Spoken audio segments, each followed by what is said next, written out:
प्रिय बच्चों, मैं आज आपको विश्वव्यापी आर्थिक मंदी क्यों हुई, कैसे हुई, इसके क्या दीर्घकालिक परिणाम निकले और ये एक तरह से किस हद तक द्वितीय विश्व युद्ध के लिए भी जिम्मेदार इसको ठहराया जा सकता है, इसकी विवेचना मैं करूँगा। 1929 ईस्वी तक यूरोप प्रथम महायुद्ध से उत्पन्न आर्थिक जो कठिनाइयाँ थीं, कठिनाइयों पर एक तरह से विजय पा चुका था, ये हम कह सकते हैं। और लगभग सभी देशों का जो बजट वो एक तरह से संतुलित भी हो गया था। उनकी मुद्रा भी काफ़ी हद तक संतुलित हो गई थी और कारखानों में उत्पाद भी बढ़ने लग गया था। ये हम मोटे रूप में हम कह सकते हैं। रूस भी, यदि हम रूस की चर्चा करें तो रूस भी एक तरह से भीषण कठिनाइयों पर विजय प्राप्त कर अपने नवनिर्माण की योजनाओं को क्रियान्वित करने में एक तरह से जुट गया था। यदि हम जर्मनी की बात करें तो जर्मनी भी फिर से अपने पैरों पर एक तरह से खड़ा हो गया था। इस समय लगभग सर्वत्र आशावाद वातावरण बना हुआ था और सर आर्थर साल्टर ने इस संबंध में जो कहा वो काफ़ी हद तक ठीक था।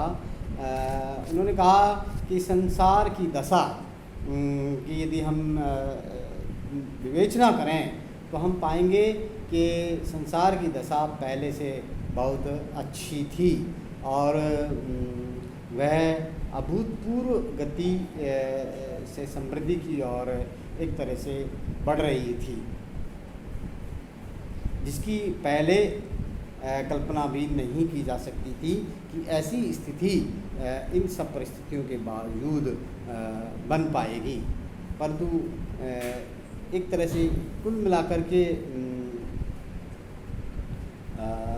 ये मोटे रूप में इसको हम ऊपरी चमक दमक, परंतु एक तरह से इसको हम यदि सही स्थिति में देखें तो इसको हम ऊपरी चमक दमक भी कह सकते थे।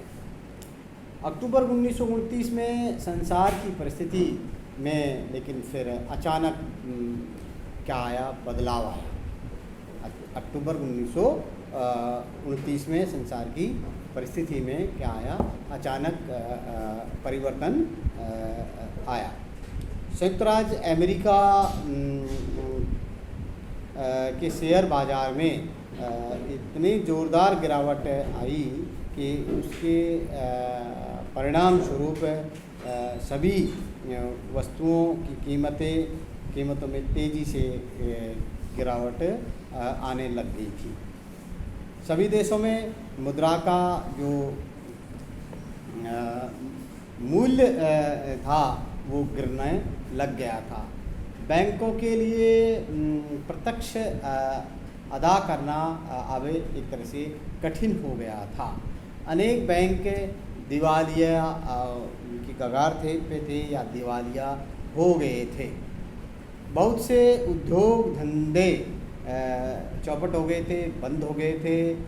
लाखों मजदूर जो उनमें काम कर रहे थे वो बेकार हो गए थे, बेरोजगार हो गए थे। बड़े बड़े गोदामों में सामान भरा पड़ा था, परंतु ग्राहकों का भारी एक तरह से उनको खरीदने का अभाव था। लोगों को सभी प्रकार के सामान की आवश्यकता थी, परंतु उनके पास पैसा नहीं था। जनता की दयनीय आर्थिक स्थिति के कारण सरकारें जितनी भी थी पूरे कर भी वसूल न कर पा रही थी, जिससे उन की आय में एक तरह से भारी गिरावट आ रही थी और बजट एक तरह से असंतुलित सरकारों का हो रहा था। कनाडा की बात करें तो हम देखते हैं कि कनाडा के खेतों में अनाज तथा ब्राज़ील के खेतों में कहवा की उपज जलाई जाने की स्थिति बन गई थी। इस भयंकर आर्थिक महामंदी ने संसार का जो व्यापार था उसको एक तरह से आधा कर दिया था। यह भीषण आर्थिक मंदी जो 1929 में शुरू हुई, 1931 में अपनी चरम सीमा पर पहुंच गई थी और काफ़ी उपचार के बाद भी 1934 तक उसका प्रभाव जो था वो बना हुआ था। वह एक अभूतपूर्व घटना थी जिसने समूचे विश्व को विशेषकर पश्चिमी संसार को बुरी तरह से इसने प्रभावित किया था।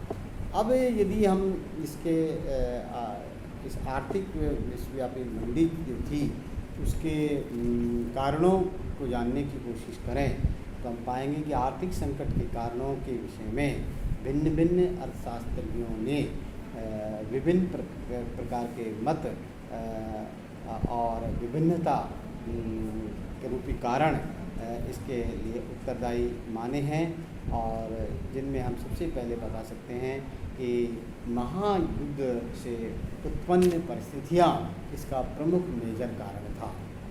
अब इस कारण का यदि हम विश्लेषण करें तो हम पाएंगे कि विद्वानों ने माना है कि आर्थिक महामंदी का एक कारण विश्व युद्ध से उत्पन्न परिस्थितियाँ थी। अब इस विश्व युद्ध ने ऐसी कौन सी परिस्थिति उत्पन्न कर दी, इन लोगों का इस संबंध में कहना है कि इससे पूर्व लड़े गए जो युद्ध थे जिनमें हम नेपोलियन का युद्ध भी ले सकते हैं, अमेरिका का गृह युद्ध भी ले सकते हैं, फ्रैंको प्रशियन युद्ध भी था और उसके बाद भी आर्थिक मंदी आई थी। इसी प्रकार प्रथम महायुद्ध की समाप्ति के बाद भी ऐसा होना स्वाभाविक था। अर्थात इनका था कि जो पहले युद्ध हुए संसार में उनके बाद भी आर्थिक मंदी हुई तो इस विश्व युद्ध के बाद में आना स्वाभाविक ही था। और इसका कारण वो बताते हैं कि युद्ध के समय सैनिक सामग्री की मांग बढ़ जाने के से उद्योगों का विस्तार होता है। बहुत से लोग सेना में भर्ती हो जाते हैं अतः मजदूरी की दर, रोजगार तथा मुनाफे में वृद्धि होती है। युद्ध जब समाप्त हो जाता है तो कुछ समय तक यह वृद्धि जो बनी रहती है किंतु उसके बाद मंदी आ जाती है।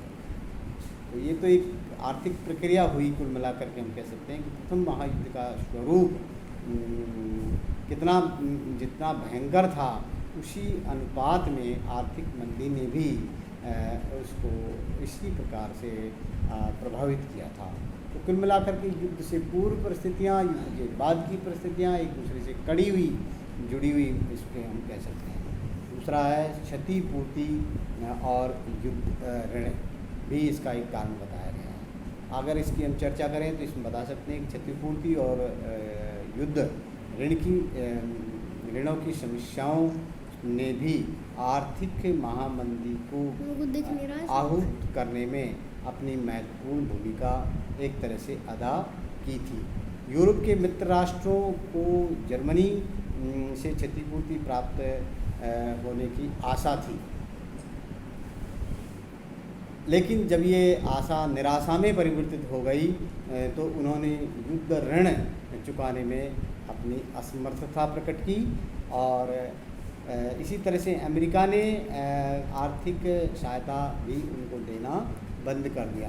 परिणाम इसका निकला कि व्यापार वाणिज्य अब क्या हो गया, कम हो गया और सभी की अर्थव्यवस्था लड़खड़ाने लग गई थी, जिससे कोई राष्ट्र आर्थिक महामंदी की भीषणता का यथाशीघ्र उपचार नहीं कर सकता।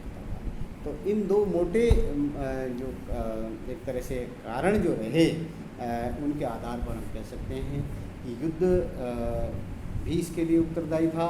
और युद्ध के पश्चात जो स्थिति हो गई थी, क्षतिपूर्ति और जो ऋण का जो संकट उत्पन्न हो गया था, इससे भी ये आर्थिक मंदी प्रभावित हुई थी। Thank you.